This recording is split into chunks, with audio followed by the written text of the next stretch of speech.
Miss Universe podcast. Where do we go from here? Where do we go from here? Miss Universe podcast. Where do we go from here? Where do we go from here?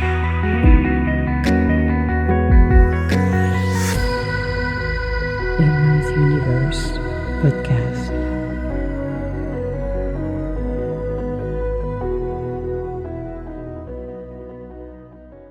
Hello and welcome to Emma's podcast. Oh my goodness, a week of tumultuous situation here. It looks like the entire world is in kind of a chaotic mode.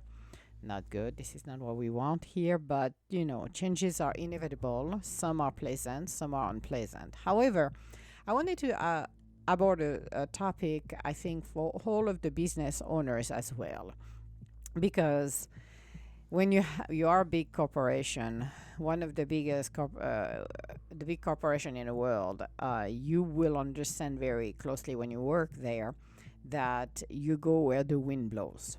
That's basically what it is. People don't stand their ground. It depends on who's in charge. All of a sudden, we don't like that person, and all of a sudden, we're gonna go veneer that person because they're in power. They have more power. So all of a sudden, we're gonna be crumbling on our knees and follow the leader. Those are political game within companies. Okay, we're not talking politics outside politics. I'm talking corporation politics, from the bigger one to the little one, because this applies to everywhere. Just letting you know, I work for $1 billion company, and I work for $1 million company, low $1 million company, and the politics is the same. So, one of the program that was installed, I believe, by the previous administration got removed at the beginning of January, in January, when the change of power happened. And I have to talk about this because I talked to it in the past, and I have no issue about what had happened. Maybe people are gonna not like me for that, but here's the reason, and I explained it, and I will try to explain it again. When you work in an environment where you're producing, you base your employees on what they're capable to produce. So if somebody works great, is a very good person, works very great, and a very good person, what I'm saying is, in a sense of they come on time, they do their job, they are always completing everything, they're doing a great job. They need to be recognized for advancement. It's not happening. This is not what the game is being played most of the time. Let's be very honest with, and I'm sure people gonna argue the point, but I can guarantee that I've witnessed enough of people, because they play the coattail, they play that network where it's kiss my boots, I'm gonna be friend with you, and I'm gonna ride your coattail, I'm gonna praise you to get this. When I manage people in on overnight, because I did that as well, it was funny to see that just about few weeks before review time, people that were not talking to you were coming to you to just playing nice with you, because, oh my gosh, the review are coming, so I'm gonna make sure I'm in good little paper. I'm good with your little paper right there, because I want to be in a good grace to get my raise. And then when the raise passed and you give it to them, they did not give a crap all about you. They really doing the reverse of being nice to you. So this is the typical thing happening. Okay, now, for me, I always, when I did my reviews, and the same with interviews, I don't give a crap what color you are. I don't give a crap what origin you're from. That's not what I'm looking when I'm interviewing or when I review people.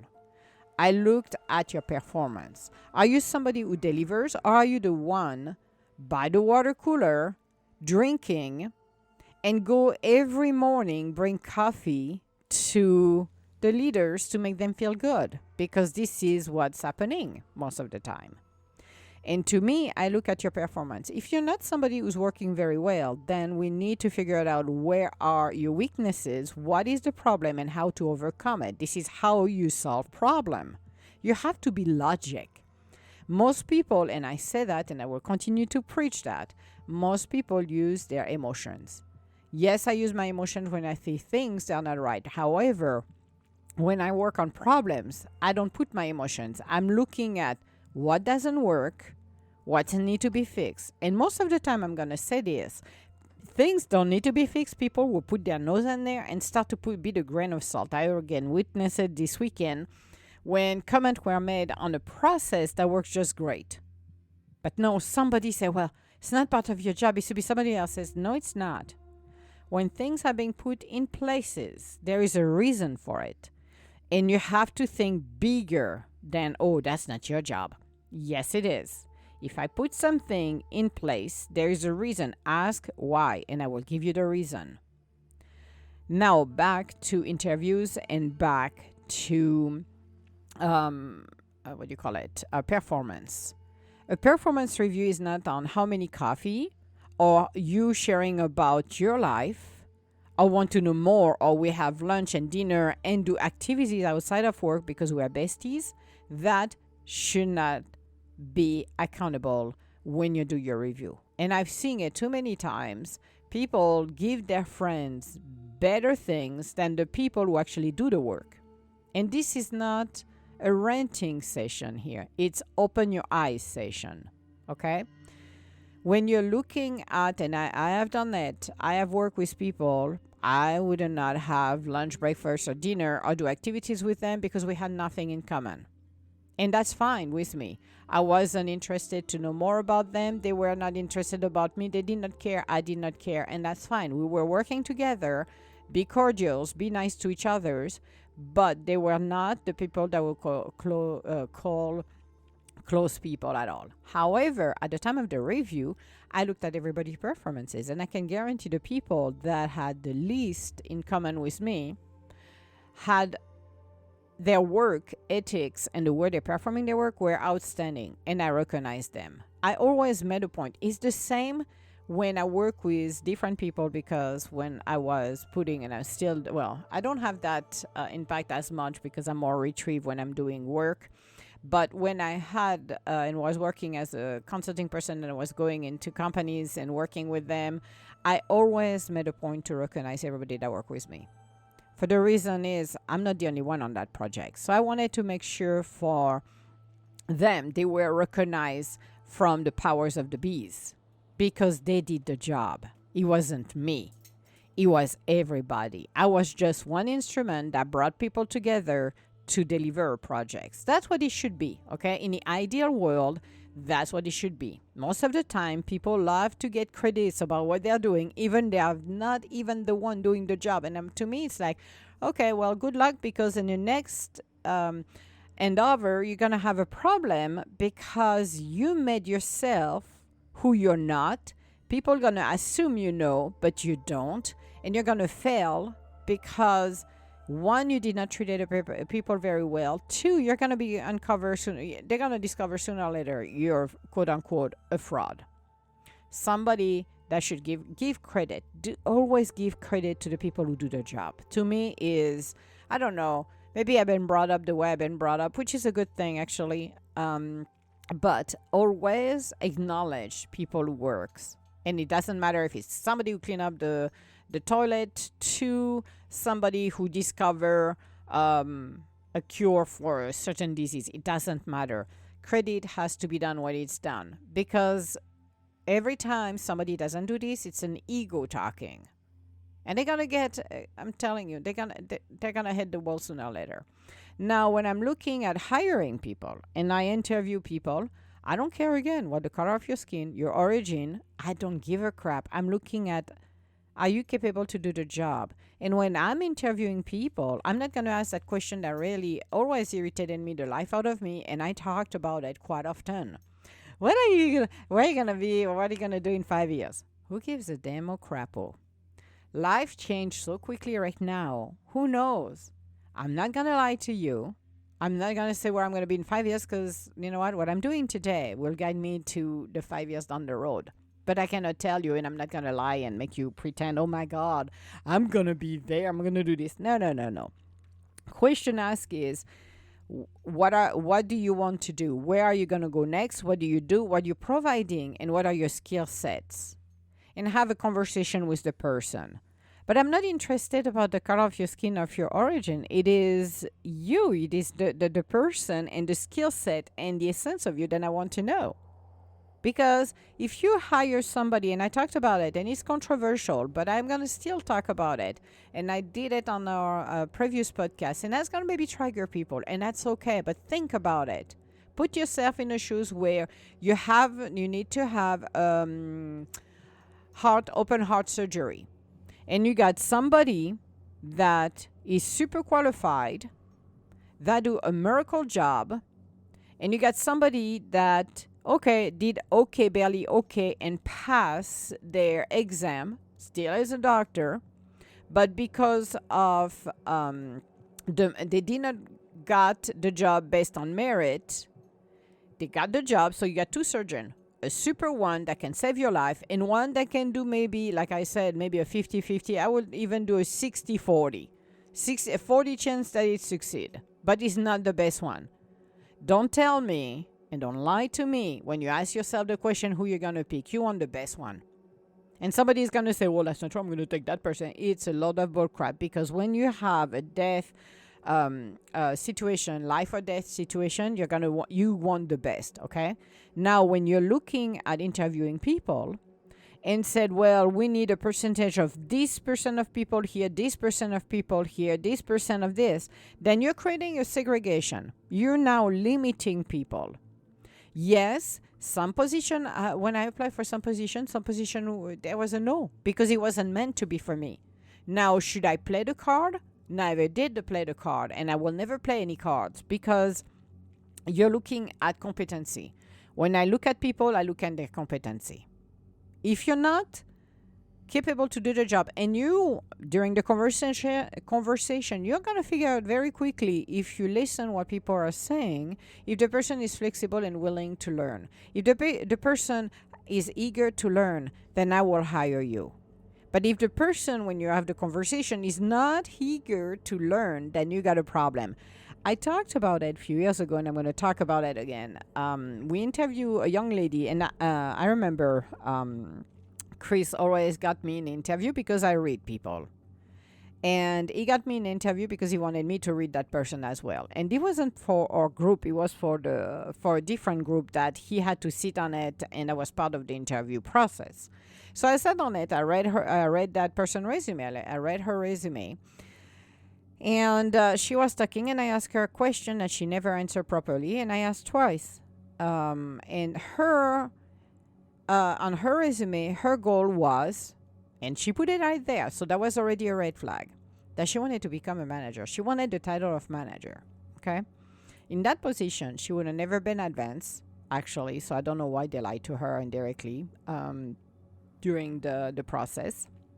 And she would have never become a manager for that department either, but that's okay. That's the law of the land, especially when you are studying your first corporate world job and you were a waitress before. That, unless you got something that really can bring you very quickly to a manager, which is awesome, which could be, in corporate, why not? Everything is possible, depends on your competency. That young lady was, to me, it wasn't a go, because she wasn't listening, and her only thing she wanted was the title of manager.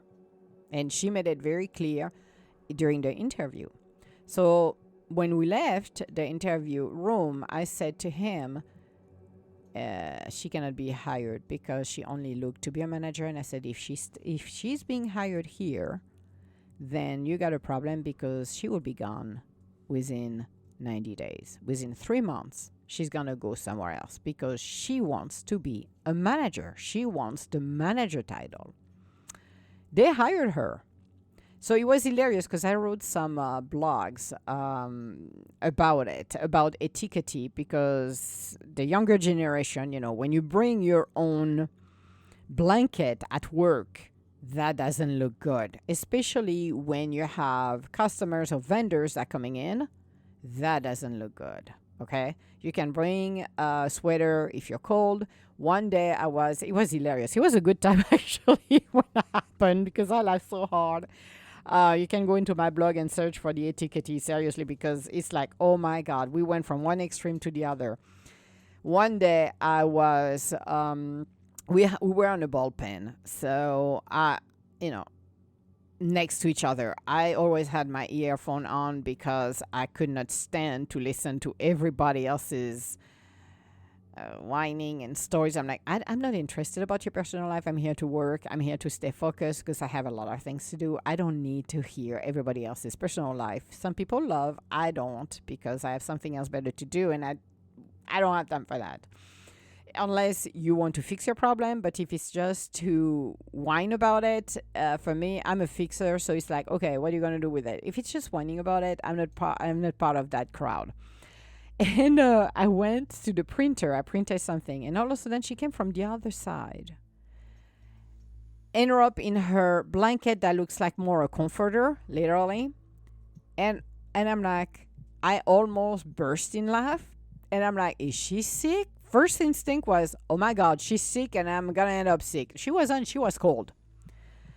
Oh, I laughed. I shook my head. I laughed. I could not stop myself. Well, within less than 3 months, she wasn't the best one into the position she was in. She was a green one. She wasn't learning fast enough, which is, in most positions, and it's not a blame, but when you go into a new position, you basically swim. You're being pushed in the water, and you gotta swim no matter what. It doesn't matter if it's full of shark or not. You're gonna have to swim, and that's what it is.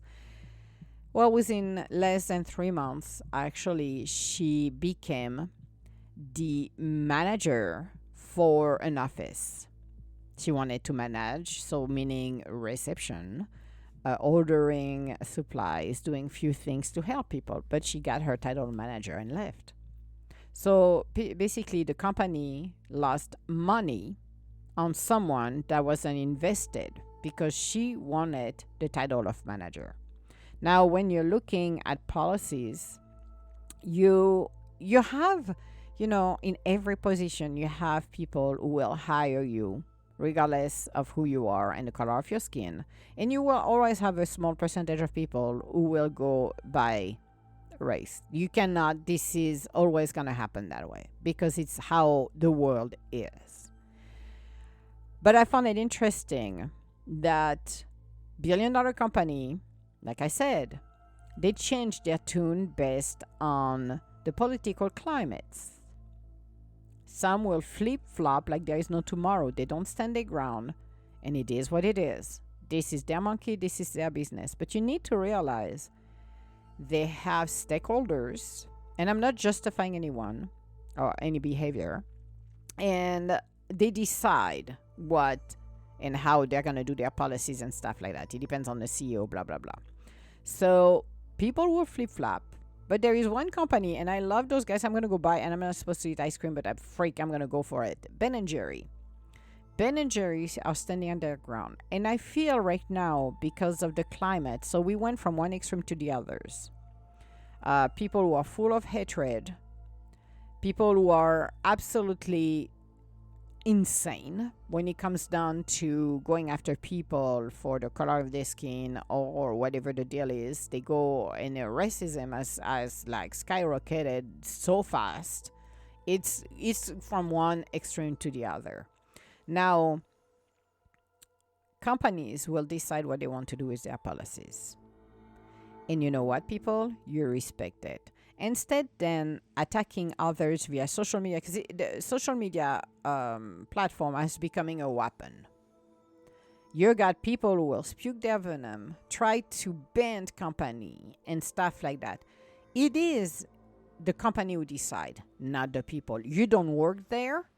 You need to back off. If companies want to do by best and merit of their work, it is their policies. If people wants to do by the percentage, the color of the skin, the origin, whatever the deal is, it is their policies. You don't have to agree with those guys. You can agree to disagree, which is totally right. Actually, we can express ourselves without putting the hate. But here's the deal. If you're not part of that company, you need to back off. You don't have to buy their product. You do whatever you want. But you need to leave those companies alone instead and attacking them. That to me is horrifying, because you decide at the end of the day if you want to buy their product. You decide if you want to go work for those companies, but it is at the decision of those companies to do what is best for those companies and their core value. Again, I'm talking about a topic that is controversial. I know people are like, I'm going probably, maybe if I get backlash, that's fine. I really don't care. At this point in my life, I really don't care, because when you run your own business, you decide not based on the political climate, but based what is best for your company. That to me is a company that is worth to be shopping there, actually. And it doesn't matter what's going on. It to me is, at least if you're fair to your employees, I don't have a problem. Whatever company, whatever policy you've got, it's your policies. I'm not working over there. If I don't like what you're doing, if I don't like what's going on, I will not buy your product. But I'm not going to do a smear campaign like I'm seeing it to try to force people to do what they don't want to do. As I said, I'm looking at it right now. It's been insane, literally insane. And companies are responsible for their own actions. Now, for me, I will take, like I said, for me, I always base, it never mattered to me. At the end of the year, again, what was the color of the skin? And I don't care if they had that program or not, and they're already, I'd give a crap. It's based on performance. I always looked at based on performance, because I always felt it would be unfair to others when cliques are formed and people are playing the political game to do not recognize the hardest worker. And to be honest with you, in most of these companies, regardless if they remove the program or not, it always worked with the political game inside of the companies, or who likes whom and who you're going to be. Like I said, they flip-flop as well. If you knew corporate, you will understand what I'm saying. Now, to stay authentic to yourself, you don't have to go work for those companies. But the smear campaign needs to stop. That hatred that I see everywhere needs to stop. You are not helping yourself at the end of the day. You're making a fool of yourself. And I saw a lady who was insulting a guy, allegedly because he wasn't from where he was from, blah, blah, blah. It's ridiculous. That needs to stop. Like I said, we went from one extreme to the others. The previous government people over there were full of hatred, and it's like shifting. And I'm like, where are we going to find peace here? Because at the end of the day, spewing your venom, it's not good. I even found a new app called Blue Sky, where people can talk without being full of hatred. I'm like, oh, this is fantastic. I like this new app. I like that. It looks like a butterfly, actually, which is awesome. I like that app because at least you can talk and express who you are without, unless somebody's going to start to spew hatred over there. But I don't have time for the hatred. I don't have time for all of this. I understand the anger and the resentment. I understand that feeling, censored for a few years is very frustrating. But it's like, understand what you're doing, because you have your freedom. We always had our freedoms. Now it's time to really look at what people are doing. Look at your actions, looking at the signs, looking at your own actions, and just walk in freaking peace. Seriously, that's what I'm preaching for today. I'm preaching peace, because enough is enough, and we need to stop to look at everybody else's like the 1930s. That needs to stop. 39, well, even before with different wars, but World War II was one of the worst one ever for humanity. And it feels like we're going backwards. We cannot go backwards. We need to move forwards. We're in the 21st century, And we need to live, we should be living in peace and not stirring up the path or trying to create something on social media that will bring more hatred. Hatred has always been there. Segregation always been there. It's not something new. However, and I say that, I even did it on Facebook as well, for all of the hatreds. It's it's easy to hide behind keyboard and spuke your venom. A lot of people, and not my generation, because Generation X, we are the one who open our mouth and tell you how we feel in front of you, even if you don't like it, which I love it because I will stop everything when it comes down to that situation. But I'm thinking about the people who cannot have the courage to say what they gotta say, so they have to spuke it, their venom, via social media. And I'm gonna be honest with you, I've been blocking people on social media because I don't have time for this. I don't have time for people to say, oh, you don't care, or you do this, or you do that. Sometimes when you pass information from one platform or another's, there could be an issue when it comes down to what do you call it? The message. And sometimes things should not be there. And passing information, sometimes those information will pass through the social media. Removing it is awesome. Having the decency to remove stuff that you can put, and I did it a few times on my Facebook, removing things out of respect for families and stuff like that. Did not realizing actually what was utilized on one platform and passed it on as a message wasn't the greatest one, because the intent was good, but the delivery wasn't good on those messages and should not been utilized actually on TikTok, which is fine. You can hide it, you can delete it. Now, the comments that go with it, I don't respond to people, and I'm going to be honest with you, because I don't have time to enter into a monkey and circus. I just block. So there's a couple of people who made comments and I did not appreciate it because they don't even know where it's coming from, etc., etc. And within 24 hours of posting something, I did actually remove it from my Facebook out of respect for that specific family. Didn't realize that person on TikTok should not using it, but that's their monkey, the circus. And I removed the individual and I removed those comments because I don't have time to have people spuking false comments and negativity. If you want to say something, then DM me directly and we can deal with that.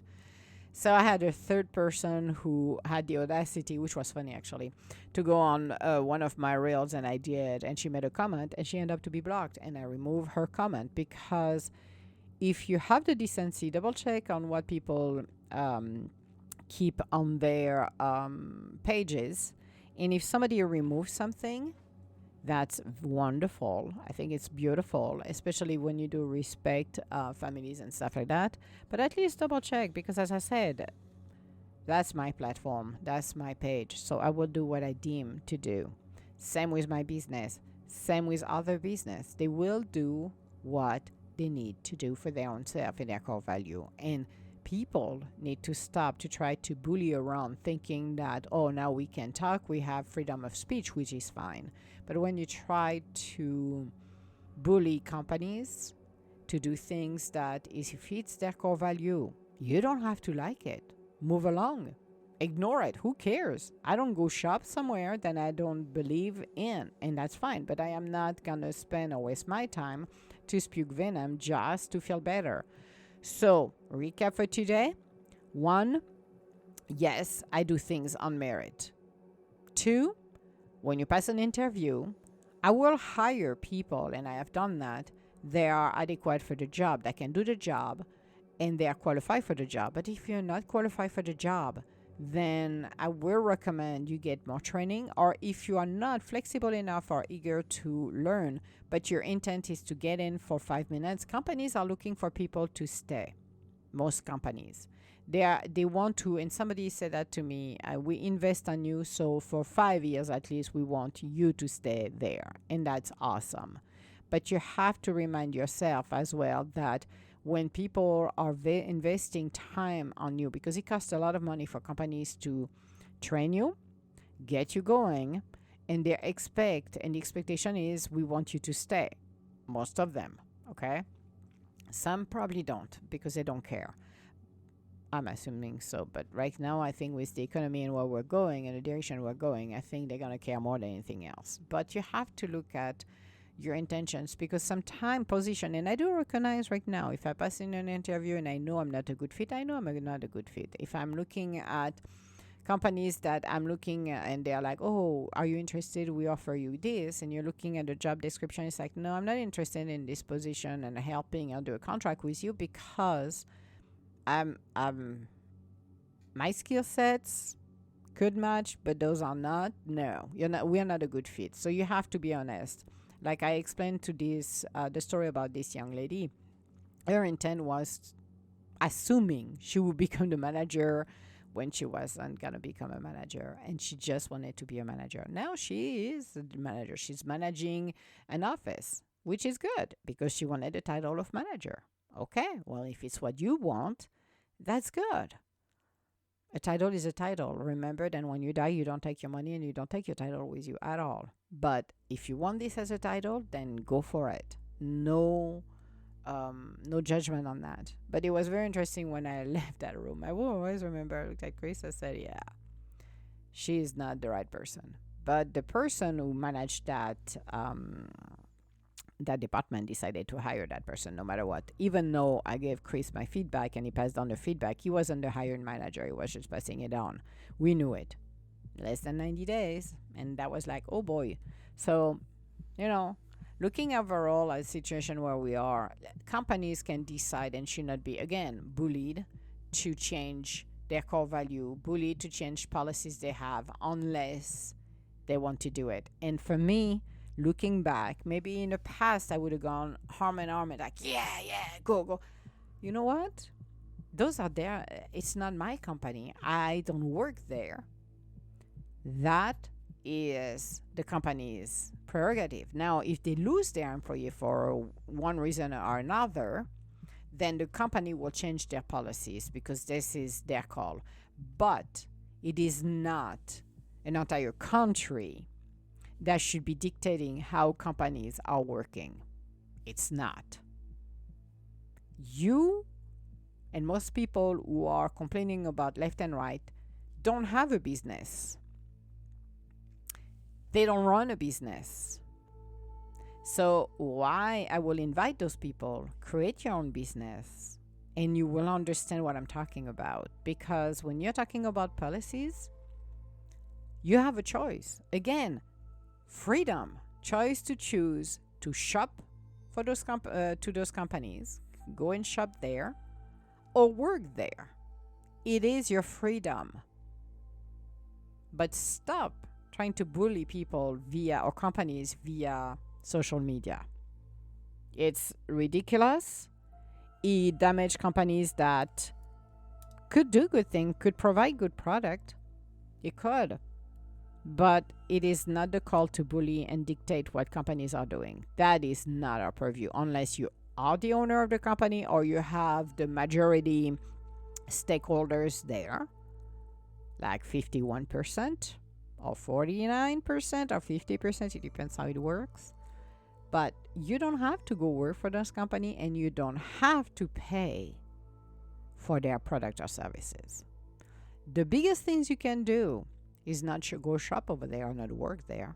But I love my Ben & Jerry ice cream and I will never give up my Ben & Jerry ice cream for whatever reason it is, because I don't care if a million people are against what they have. I don't care.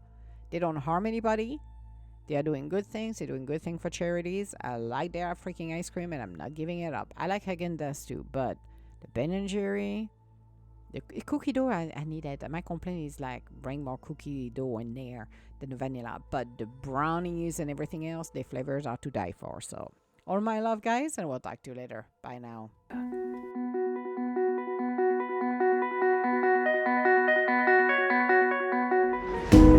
Where do we go from here? Emma's Universe Podcast.